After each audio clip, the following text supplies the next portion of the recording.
Eh bien bonjour à toutes et à tous, ravi de vous retrouver pour une nouvelle vidéo. Donc on va surfer sur le système de jeu One Page Rule. Alors j'ai déjà fait quelques vidéos sur Warfleet, donc je vous mettrai tout ça en description à la fin de cette vidéo. J'ai bien envie de surfer sur tous les univers de One Page Rule. Alors One Page Rule est le système de jeu gratuit. C'est le pendant de toute la gamme Games Workshop et je trouve ça très bien. Un jeu accessible et facile, donc il n'y a pas besoin de se prendre la tête, surtout que moi en matière d'industrie de games, bah, j'ai quand même pas mal donné, hein, notamment au niveau de mon club à l'époque où effectivement on était club partenaire Games Workshop, donc on est allé les voir à Aix-en-Provence à l'époque, c'était le siège français, alors ça remonte à un peu plus de 20 ans je pense, de mémoire. Donc on a eu l'occasion de rencontrer tout le staff, on a eu l'occasion de manger avec le célèbre nain blanc à l'époque où on avait passé la journée avec eux. Alors c'est bien sympa, un petit peu de nostalgie dans tout ça, mais effectivement à un moment donné, on peut plus trop suivre, surtout que, alors j'ai joué à 40K avec cette édition, je ne sais plus laquelle c'est, la 2, 3, 4, j'en sais rien, hein, quelle édition c'est. Alors moi en matière, on va dire, d'investissement games, j'ai pas d'état d'âme parce que j'ai quand même pas mal nourri, hein, ce qui concerne ma garde impériale exactement. Codex, autre codex de la garde impériale qui était sorti plus tard. J'avais investi dans combat urbain, tout ce qui est combat, on va dire, en ville, dans les ruines. Et bien sûr, mes célèbres Space Marine Black Templar que j'avais peints.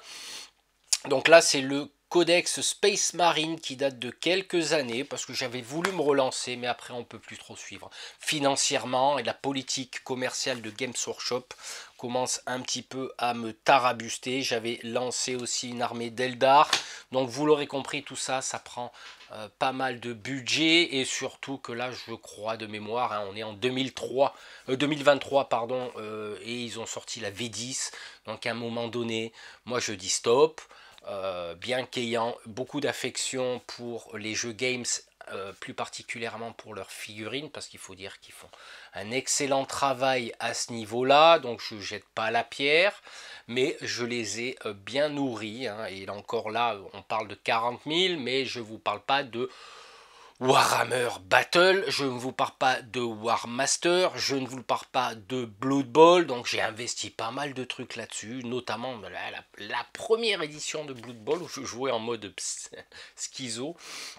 Donc j'estime qu'à un moment donné, la très bonne idée que toute l'équipe de One Page Rule ait sorti un système de jeu gratuit avec des codex qui prennent 2, 3 ou 4 pages, qu'il y ait l'univers Warfleet, qui est le pendant de Battlefleet Gothic, Age of Fantasy, qui est bien sûr un calque de Age of Sigmar, Grim Dark Future, dont je vais vous présenter les règles aujourd'hui, 40 000. Après, il y a tout des escarmouches avec Age of Fantasy pour le battle, mais également Age of Regiment, qui là, on va pouvoir y intégrer du battle, hein, mais également du War Master plus particulièrement. Alors, je me mélange un petit peu à travers les univers, mais c'est pas grave. Et notamment, il y a aussi le pendant de Blood Bowl qui s'appelle, je sais pas, je mettrai la description, je ne me rappelle plus. Quoi qu'il en soit, je vous mets dans la description de cette vidéo un lien vers les traducteurs qui ont, enfin les personnes qui ont traduit tout ça, donc que je remercie forcément. Hein, il y a toute une communauté, donc ce système de jeu mérite d'être mis en avant. Je sais que c'est Guillaume, mon collègue, qui m'en avait parlé. J'avais déjà téléchargé plein de trucs, mais je m'y étais pas intéressé de plus près. Et avec Warfleet, ça m'a permis de rentrer dans ce système One Page Rule qui est très simple, efficace, avec toutes les notions de construction d'armée, de points, de codex, d'amélioration, etc. Toutes les factions quasiment existantes pour toute la gamme. Donc moi je trouve c'est super sympa et tout cela est gratuit et comme on le dit souvent, c'est agnostique, ça veut dire que vous pouvez y intégrer n'importe quel figurine de n'importe quelle gamme, à condition bien sûr que ça soit du futuriste et que ça colle avec l'âge, hein, l'univers, on va dire ça comme ça. Alors je vais surfer sur tous les univers One Page Rule, il y a un sacré boulot. J'en ai déjà quand même fait certains sur Warfleet.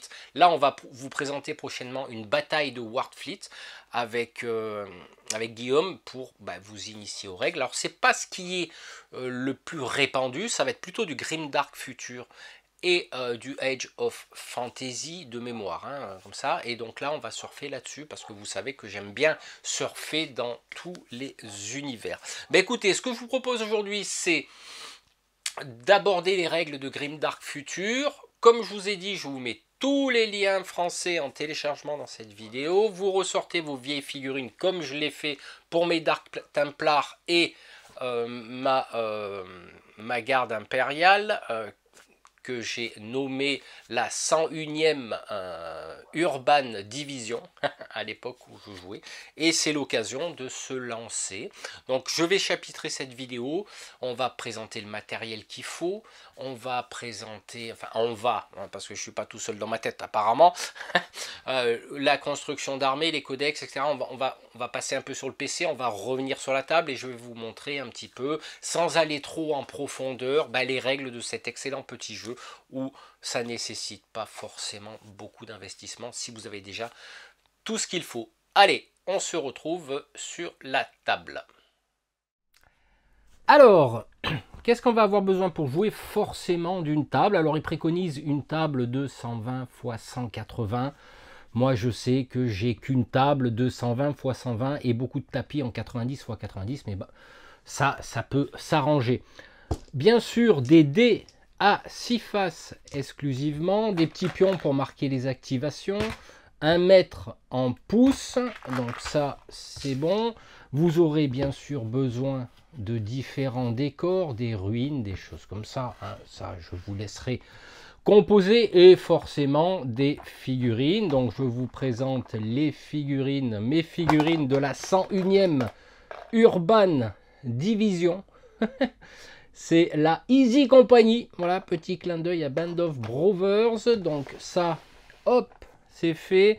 Vous aurez également besoin d'une faction adverse. Voici donc mes Black Templars. Voilà, là je me suis pas trop fait chier à les peindre étant donné qu'elles ont plus de 20 ans. Quelques figurines et quelques véhicules de ce type-là. Donc là, c'est pour ma 101e. Donc voilà, pour ma garde impériale. Pour les Space Marine, véhicules assez récents que j'avais acheté à mon pote Geoffrey qui s'en séparait, me semble-t-il, ou je ne me rappelle plus si je l'ai acheté celle-là. Donc là, celle-là, ça sera pour les Black Templars. Forcément, un Dreadnought, voilà, d'actualité parce qu'il a que quelques années. Donc vous voyez, et puis au niveau de la peinture, je pense à faire un tuto de comment peindre ces tanks, ces véhicules, sans pour cela faire appel à l'aérographe, parce que certains n'ont pas d'aérographe. Et bien sûr, des figurines de reconversion. Forcément, celle-là, c'est Alien versus Predator. Celle-là, je crois que ça fait partie de la faction à Warhammer 40 000, soit chez les Tyrannides. Il me semble, hein, de mémoire. Et puis forcément, si on veut des marcheurs de combat, on fait une petite conversion avec Star Wars Légion.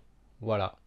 Donc du coup, ça c'est bien sympa. Forcément, vous aurez besoin du livret, hein, ça c'est sûr, vous téléchargerez tout ça. Et ce que je vous propose maintenant, ça va être de voir comment on construit son armée succinctement à base des codex. Allez, on passe sur l'ordinateur pour vous expliquer un petit peu la construction d'armée succinctement. Donc, je ne vais pas aller trop dans les détails, je vous laisserai explorer vous-même. Alors, à savoir que vous voyez, au niveau du codex, il y a 4 pages. Hein. Bon, j'appelle ça un codex, mais c'est, on va dire, des listes d'armées. Vous avez l'histoire de la faction. Ça commence toujours par un historique et par le petit laïus sur OPR. Donc, du coup, là, vous vous imprégnez, hein, de votre faction. Et on va commencer par regarder nos personnages spécifiques. Donc ici, nous avons un commandeur des troupes d'assaut, un exécuteur, un sergent instructeur et un psychomancien qui a des règles spécifiques qui sont ici. Il a des pourvoirs psy, le monsieur. Qu'est-ce que tu veux que je te dise? Il est très fort de l'esprit. Alors, on va détailler un petit peu tout ça, mais je ne vais pas rester là-dessus. Je vais plutôt justement descendre au niveau des unités pour vous expliquer. Alors, là, on a un petit peu le cœur de notre force de défense humaine. On a les conscrits, l'escouade d'infanterie, etc. Et là, nous avons tout ce qui est véhicule d'assaut, transport de troupes. Donc, vous voyez, c'est très complet. Ce qui va nous intéresser ici, c'est, on va prendre, admettons, une escouade d'infanterie de base.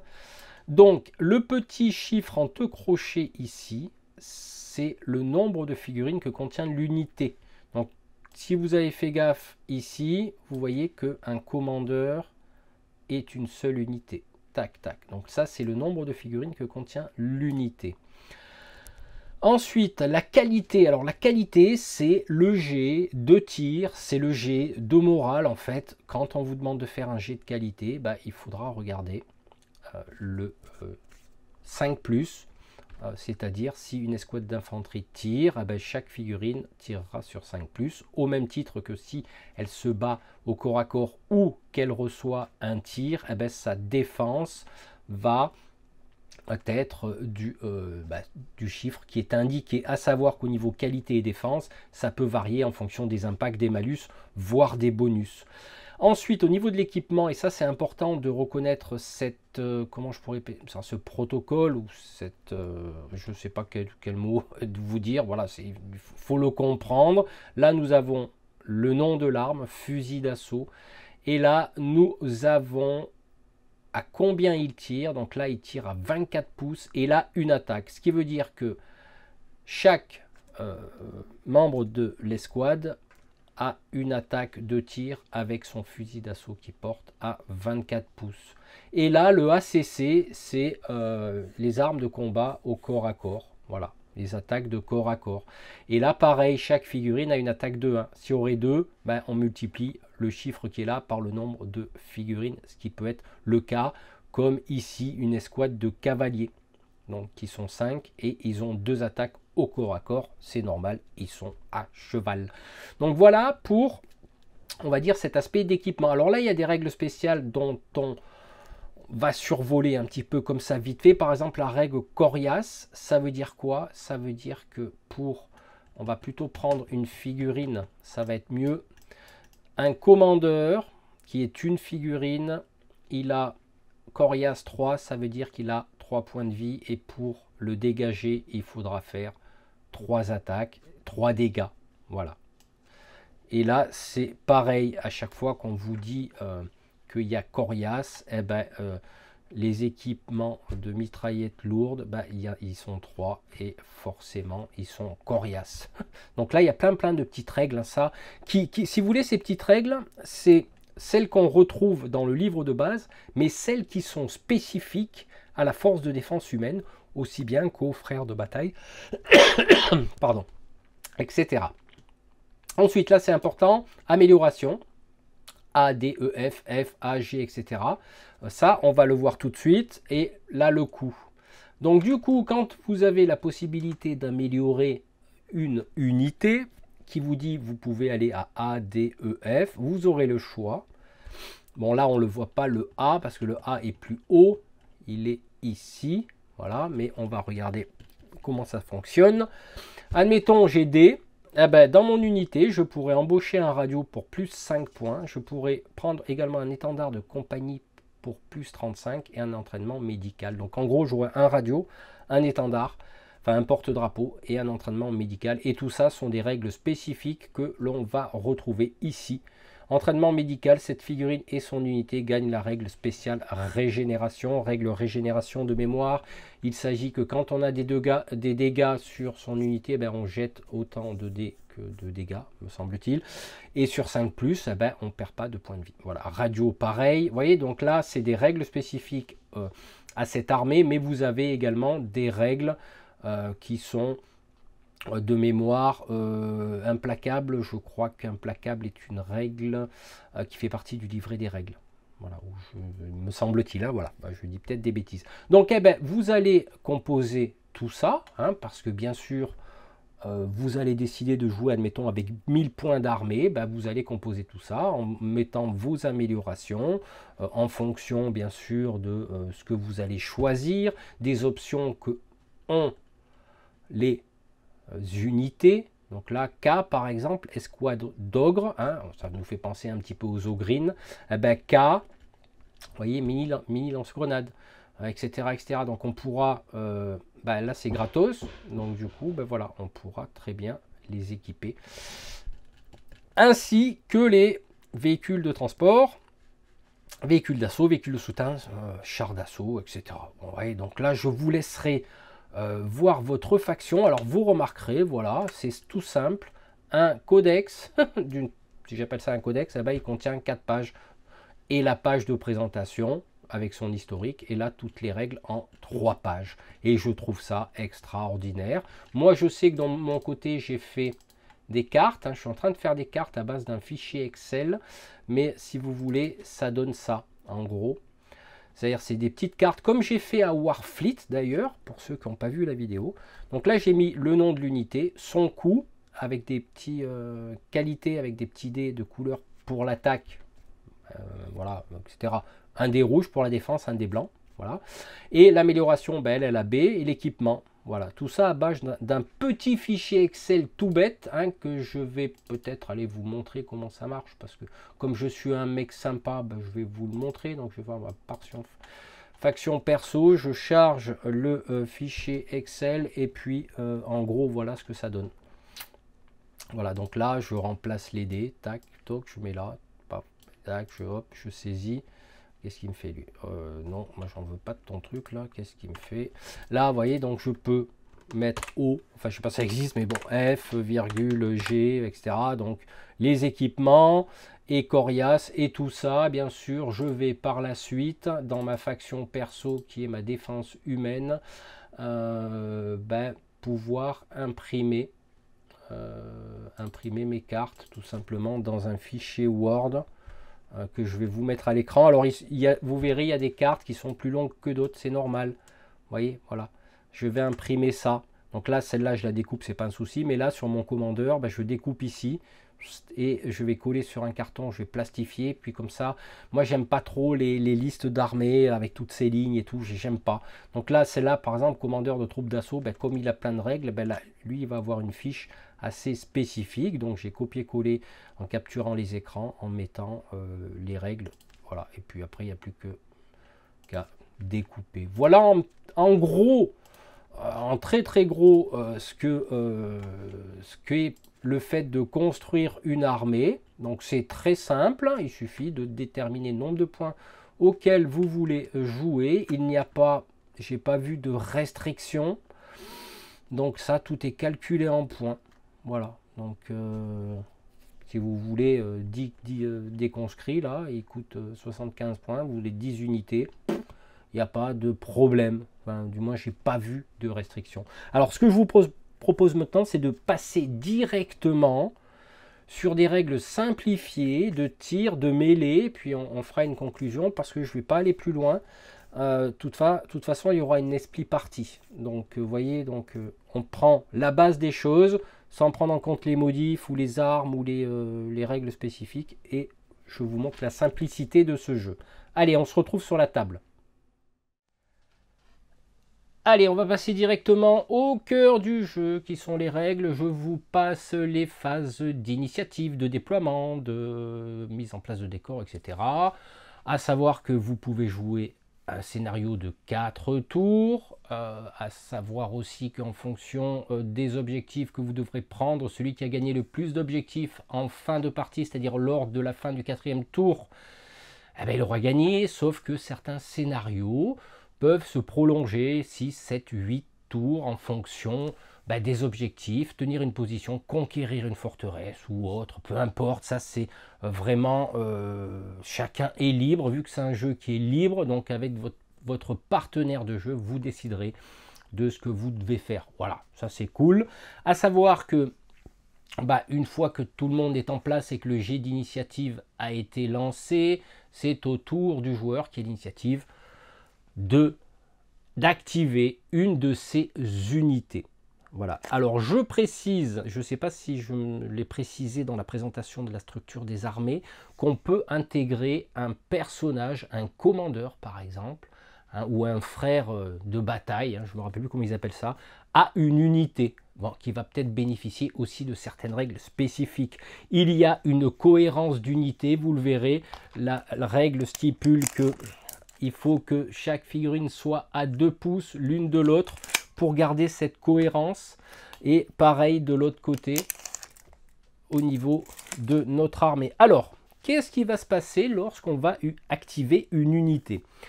Vous aurez la possibilité de 4 choix. Soit vous faites une action de tenir, auquel cas vous pouvez tirer, hein, sur vos adversaires. Alors je sors les petits pions de façon à vous montrer les activations. Donc là mon unité décide de tenir, hein, parce qu'elle tient une position stratégique par rapport à une entrée de bunker. Donc elle peut tenir et elle peut tirer, à condition qu'elle soit à portée forcément. Donc ça, une fois que c'est fait, son unité est activée. Ça, je vous apprends rien. Ensuite, deuxième action, vous pourrez avancer, c'est-à-dire que l'unité se déplace à 6 pouces maximum et peut tirer uniquement après ce mouvement. En gros, quasiment, hormis les véhicules et certaines unités spéciales, toutes les unités pédestres se déplacent de 6 pouces, sauf bien sûr règles spécifiques. Donc là, je décide d'avancer. Donc je garde la cohérence de mon unité. Hein, voilà, je peux éventuellement la reformer en cours de jeu. Voilà. Donc chaque figurine se déplace de 6 pouces. Et elle peut tirer suite à cette avance. C'est-à-dire, elle avance, elle n'était pas à portée, admettons, elle avance, elle est maintenant à portée et elle peut faire feu avec toutes ses armes. Alors, à savoir que vous aurez des armes spéciales, comme lui, par exemple, qui a une espèce de lance-grenade. Donc, il faudra différencier les dés, hein, parce que, comme vous avez pu le voir, on peut améliorer ses unités, auquel cas, là, j'en ai pas sous la main, mais vous prendrez un dé rouge, un dé blanc, et vous jetterez un certain nombre de dés par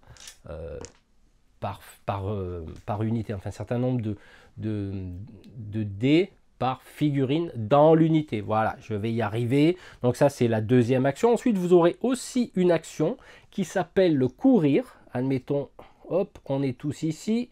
Voilà, on décide de courir. Pour cela, l'unité se déplacera jusqu'à 12 pouces maximum, mais ne pourra en aucunement tirer. C'est-à-dire que là, on peut faire une fuite ou éventuellement, ça tombe bien, vous voyez, je peux courir jusqu'à 12, ici, mais je ne pourrai pas tirer. Et ça tombe bien qu'elle soit à portée maintenant, parce qu'à partir du moment où je suis à portée de charge d'une unité de figurines ennemie, je pourrai me déplacer de 12 et entrer en contact à socle avec l'ennemi. Et à aucun moment je pourrai tirer, étant donné que c'est une charge. Alors, il est à noter que les unités ne peuvent utiliser l'action chargée que si au moins une des figurines qui la composent peut rentrer en contact au socle à socle avec la cible. Alors là, ici, voilà, là je suis à 12, je peux rentrer en contact direct. Hop. Et ça, on va le voir après, notamment dans les charges, car il y a une petite particularité, vous l'aurez compris, en matière de charge et de tir. Donc du coup, qu'est-ce que je vous propose maintenant? Mais c'est de vous expliquer le tir. Allez, on va passer aux règles de tir. Je vais faire ça simple. On va shooter tout ce qui est règles de couvert. Je vous parlerai un petit peu de la pénétration d'armure et voir certaines armes perforantes, mais ça c'est pas l'objet de on va dire de cette phase de tir. En l'occurrence, comme je vous l'ai dit précédemment, une unité peut tirer que lorsqu'elle a tenu sa position. ou qu'elle s'est avancée de 6 pouces. En l'occurrence ici on va dire qu'elle s'est avancée, et à partir de ce moment-là, on va vérifier que chaque figurine de l'unité est une ligne de vue sur l'unité adverse. Donc là, hop, on va jeter un petit coup d'œil avec mon laser, il sert bien, donc là il voit personne lui, hein.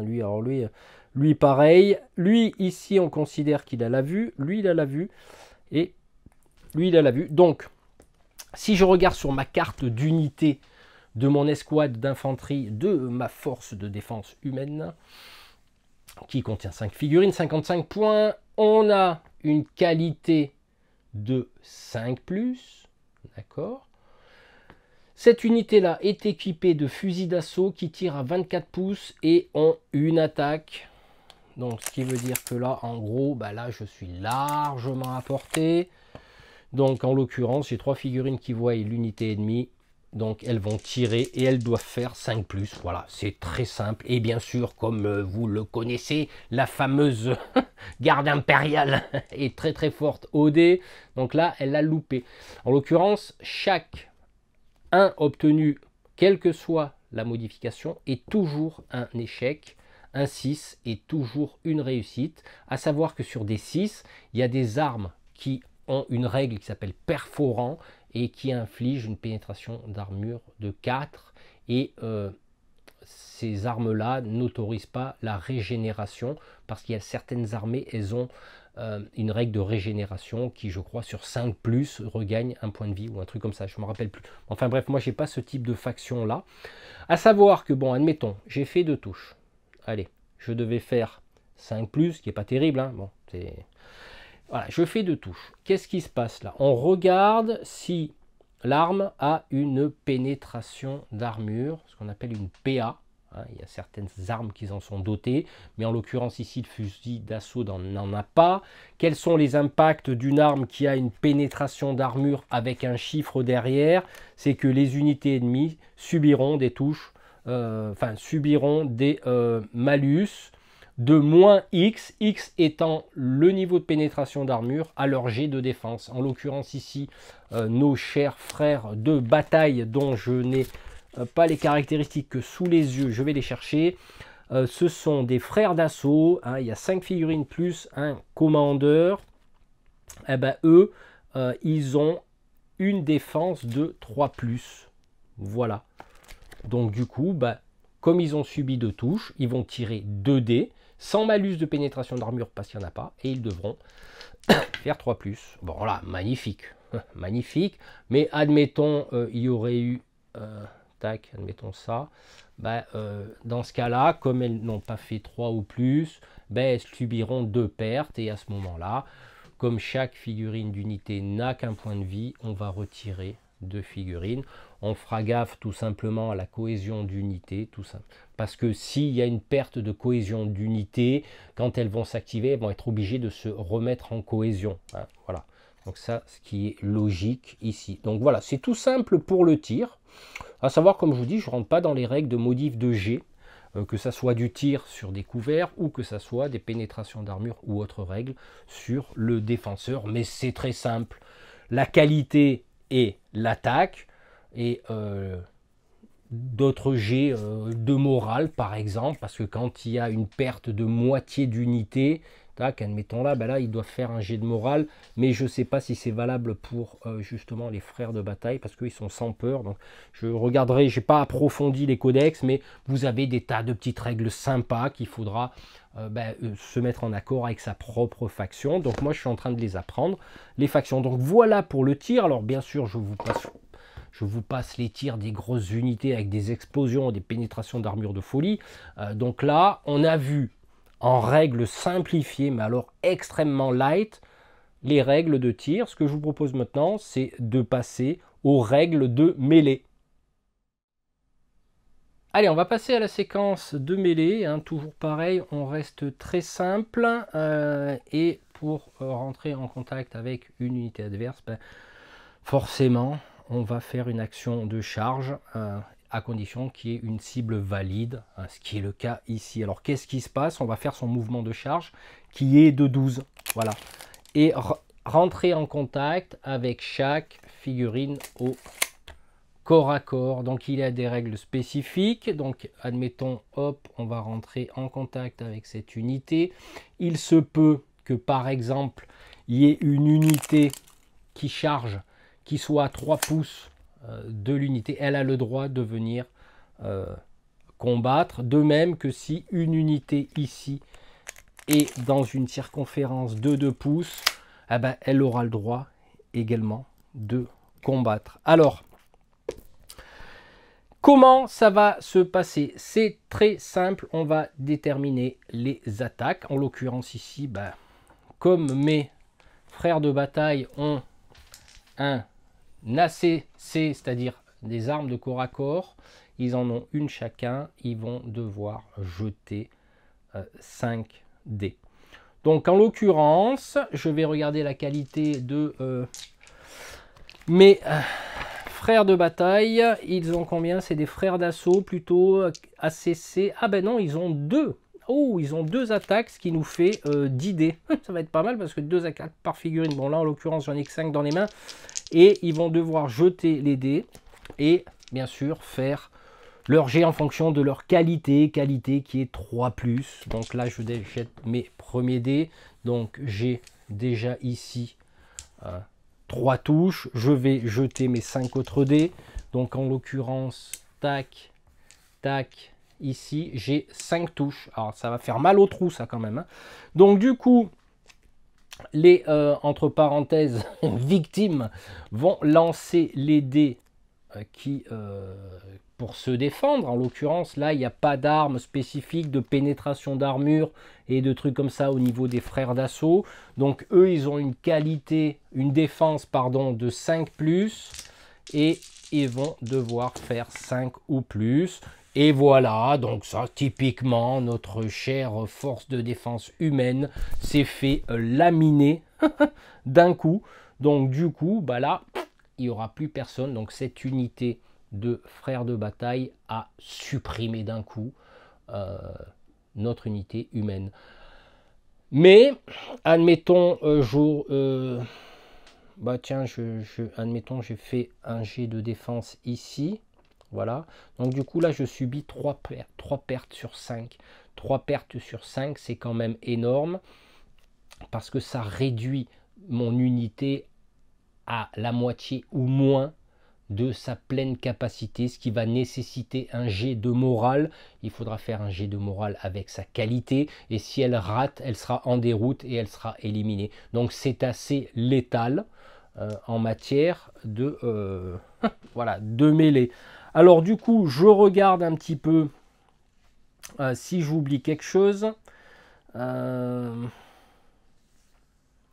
Ben non, je pense que j'oublie rien. Oui, il y a une chose est sûre, c'est que il y aura la riposte, c'est-à-dire qu'elle a réussi à défendre, et 2 de ces figurines pourront riposter, parce qu'une fois que toutes les figurines en charge ont pu attaquer, cela fonctionne de la même manière que pour l'unité qui charge. Le joueur défenseur doit simplement suivre la séquence de mêlée.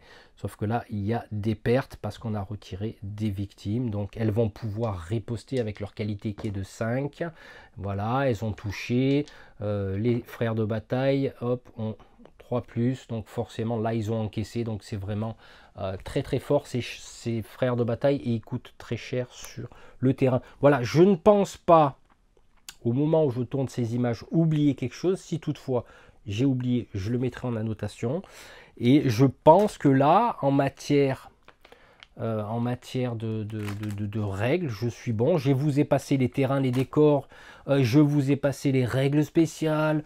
Hein, parce qu'il y a des unités qui ont des règles spéciales. Implacable, par exemple. Je sais que mon unité de spécialiste a une règle spéciale implacable qui stipule qu'à chaque fois que cette figurine obtient un résultat de 6 pour toucher non modifié lors d'un tir, elle peut lancer une attaque supplémentaire. Cette règle ne s'applique pas, bien sûr, aux nouvelles attaques générées, ce qui est normal. Donc, vous voyez, il y a plein de petites règles. Elles sont ici. Voilà, hein, vous regarderez dans les livrets. C'est pour ça que je préfère faire quelque chose de relativement simple et de vous laisser explorer vous-même le jeu en sachant que Voilà, un commandeur peut toujours rejoindre une unité avec ses règles spéciales qui donnent des malus à l'unité dans laquelle il se trouve. Voilà, donc il y a plein de trucs comme ça. Donc bah, écoutez, je pense qu'on va passer à la conclusion de cette vidéo. Voilà, c'est ainsi que s'achève cette vidéo. Donc, règles très succinctes, elles sont très simples. Ce qui vient après se greffer, c'est toutes les petites règles d'armes, de pénétration d'armure, de règles d'unité spécifiques dont je n'ai pas vraiment voulu rentrer là-dedans. Je vous livre ça relativement brut. J'espère ne pas avoir fait d'erreur, parce que des fois, pour moi, les règles sont tellement simples que je me complexifie le cerveau. Donc du coup là, voilà, donc c'est une première vidéo sur Grimdark Future. Il y aura sûrement des parties, il y aura sûrement quelques petites idées qui viennent, donc il y aura des vidéos. Donc je vais balayer tous les univers de One Page Rule, et puis je pense que c'est tout ce que j'ai à vous dire. Une très bonne alternative à Warhammer 40 000, vraiment très gros concurrent, et en plus très simple. Il n'y a pas des codex à racheter, donc là il y a des mises à jour qui se font de temps en temps, voilà, mais tout ça est bien génial pour passer un bon moment avec un copain. Voilà, tu déroules le tapis, tu poses tes décors, tu amènes tes figurines qui datent de l'an 42 et tu joues. Il n'y a pas à se prendre la tête à suivre des V10, V12, V40, 20, V74. Donc là, tout est mis en place et tu t'amuses parce que c'est toujours le but d'un jeu. Voilà. Après, chacun est libre. Donc je pense que c'est tout ce que j'ai à vous annoncer. Donc oui, il y aura une prochaine vidéo, oui, ça sera du Warfleet, donc avec Guillaume, et ça sera une esprit partie. Voilà, bah écoutez, on se retrouve très bientôt pour une nouvelle vidéo. Ciao!